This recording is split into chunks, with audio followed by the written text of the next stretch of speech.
अस्सलाम वालेकुम दोस्तों, मैं हूं जौहरुल और आप देख रहे हैं WM नॉलेज। दोस्तों, एक ऐसा सवाल जो कभी ना कभी आपके जहन में जरूर आया होगा कि फिरौन की लाश मम्मी की पहचान किस तरह मुमकिन हुई थी। 1898 से पहले इस दुनिया का कोई इंसान नहीं जानता था कि खुदाई का दावा करने वाले फिरौन की लाश का क्या हुआ था, उनके वाक़यात कहाँ हैं या कहीं हैं भी या नहीं। इस्लामी किताबों तौरात, बाइबल और कुरान ए पाक में इस वाक़ये का जिक्र तफसील से मिलता था कि हज़रत मूसा अलैहिस्सलाम और बनी इसराइल की कौम का पीछा करता हुआ फिरौन पानी में डूबकर अपनी फ़ौज के साथ मर गया था। जब हज़रत मूसा अलैहिस्सलाम और उनकी कौम को पानी ने अल्लाह के हुक्म से गुजरने का रास्ता दे दिया था, इसके बाद इसका क्या हुआ था, इस बारे में बाइबल और तौरात खामोश हैं। लेकिन कुरान पाक में इसके अंजाम के बारे में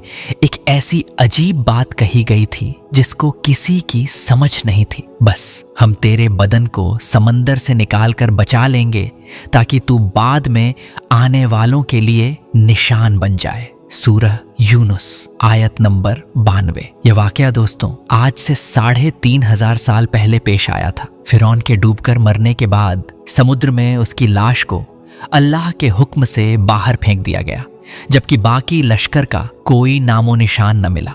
मिस्रियों में से किसी एक शख्स ने साहिल पर पड़ी उसकी लाश को पहचान कर पहले दरबार को बताया। फिरौन की लाश को महल पहुंचा दिया गया। दरबारियों ने मसाला लगाकर उसे पूरी शान और एहतराम से ताबूत में रखकर महफूज कर दिया। हनूत करने के अमल के दौरान उनसे एक गलती हो गई थी, क्योंकि फिरौन समंदर में डूबकर मरा था और मरने के बाद कुछ और साल तक पानी में रहने की वजह से उसके जिस्म पर समुद्री नमक की एक परत जमी रह गई थी। मिशनरियों ने उसकी लाश पर हम किया कि वह उसी तरह है और उसे उसी तरह हनूत करके महफूज कर दिया। वक्त गुजरता रहा, जमीनों आसमान ने बहुत से इनकलाब देखे जिनकी देह के नीचे सब कुछ दब गया। हत्या के फिरौनियों की अनगिनत लाशें भी इसकी तह में छिप गई थीं। इनके नाम सिर्फ किताबों और पुरानी अमीरात और लोगों के शहरों में रह गए थे। इस वाक़ये के 2000 साल बाद इस दुनिया में अल्लाह के आखिरी पैगंबर हज़रत मोहम्मद सल्लल्लाहु अलैहि वसल्लम तशरीफ लाए। उन पर नाजिल होने वाली आखिरी किताब में फिरौनियों के बारे में बड़ी तहसील के साथ बयान किए गए थे, और इसी सिलसिले में इसी फिरौन का जिस्म महफूज करने की बात भी एक आयत में नाजिल हुई थी, जिसकी सच्चाई पर सबका ईमान पक्का यकीन था। लेकिन वह समझने से कतरा रहे थे कि इस खुदाई का दावा करने वाले की लाश कहाँ महफूज की गई और कैसे इसे निशान बनाया जाएगा। 1872 में मिस्र के एक शहर लक्सर से ताल्लुक रखने वाले ऐश्वर्य और मामूली चोर अहमद अब्दुल रसूल को फिरौनियों की अनगिनत लाशों की तरफ जाने वाले गुप्त रास्ते की खबर मिली। अहमद रसूल, जो पुरानी चीजों को चुराकर बेचा करता था, एक दिन उत्तर की झील के किनारे से तस्वीरों के मकाम पर उसी सिलसिले में फिर रहा था। जब उसे एक खुफिया रास्ते का पता चला, वहां पर वह पुरानी चीजों के लिए जगह खुद रहा था। उसी दौरान उसे कुछ लोगों ने पकड़ लिया और पुलिस के हवाले कर दिया। उस जगह को खुदाई की गई। 1898 में दूसरी मम्मियों के साथ उसी वक्त होने वाले फिरौन की लाश भी वहीं मिली। इसके ताबूत और सीने के मकान पर इसका नाम लिखा हुआ था। इन उम्मीदों को म्यूजियम कैमरा ले गए। जब इन उम्मीदों का तफसील से जायजा लिया गया तो फिरौन वाली मम्मी पर यकीन कि आज की तरह से तस्दीक हो गई। यह वही फिरौन है जिसे अल्लाह ने पानी में डूबकर बेहतरीन अजाब से नष्ट किया था। यह बहुत बड़ा दावा किया गया था। इसकी तस्दीक के लिए दुनिया भर से वैज्ञानिक मिस्र की तरफ चल पड़े।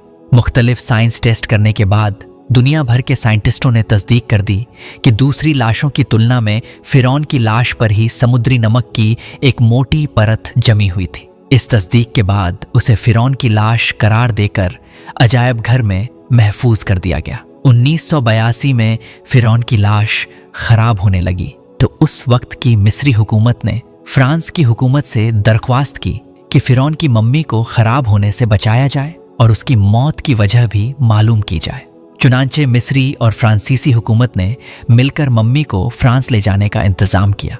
जब फिरौन की लाश को फ्रांस पहुंचाया गया तो एयरपोर्ट पर उस दौर के फ्रांसीसी राष्ट्रपति समेत हजारों तमाशबीन और फौज के अफसरान इस्तकबाल करने के लिए वहां मौजूद थे।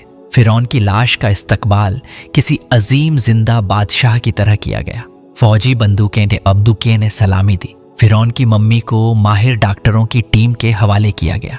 इस टीम की सरबाही डॉक्टर मॉरिस बुखारी ने की थी। माइक्रोस्कोप टेस्टों के जरिए मम्मी के तमाम अंगों का बारीकी से जायजा लिया गया तो मालूम हुआ कि उसकी लाश और जिस्म में समुद्री नमक की परत अभी तक मौजूद है और मौत की वजह भी पानी में डूबने की वजह से हुई थी। यह डॉक्टर के लिए हैरत की बात थी। उसने इस मम्मी के बारे में मस्जिद बादशाह की मौत के हालात, मुसलमानों के नबी हजरत मोहम्मद बादशाह की मौत पानी में डूबने की वजह से हुई जानने की कोशिश की तो उसे मालूम हुआ कि इस सल्लल्लाहु अलैहि वसल्लम पर उतरी किताब कुरान ए पाक में तफसील से दर्ज हैं।